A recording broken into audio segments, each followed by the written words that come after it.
Indonesia 2 hari berturut-turut tercatat sebagai negara dengan kasus harian tertinggi di dunia. Menteri Kesehatan khawatir tingginya kasus corona di tanah air berlangsung hingga akhir Juli.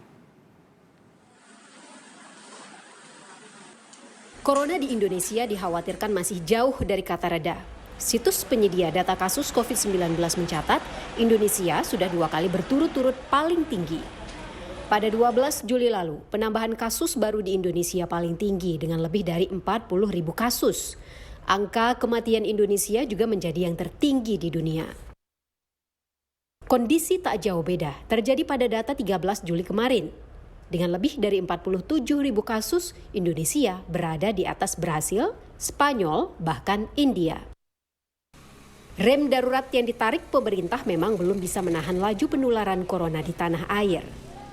Di hadapan anggota Komisi 9 DPR, Menteri Kesehatan khawatir kenaikan angka positif COVID terjadi hingga pertengahan bahkan akhir Juli. Kalkulasi ini berkaca pada pengalaman gelombang pertama India. Gitu kita lihat kenaikannya cepat sekali dalam 2 minggu sesudah Lebaran, kita melakukan rekalkulasi berdasarkan data-data yang ada di India, karena India juga kenaikannya cepat sekali. Jadi kalau saya melihat, ini mungkin di bulan ini kita harus antisipasi. Sampai akhir bulan kita harus benar-benar mempersiapkan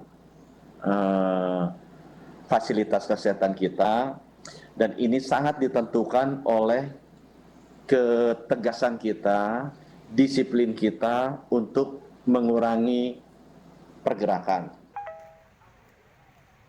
Satgas COVID-19 pun tak tinggal diam. PPKM darurat yang diklaim telah bisa menekan laju pergerakan warga akan diperpanjang.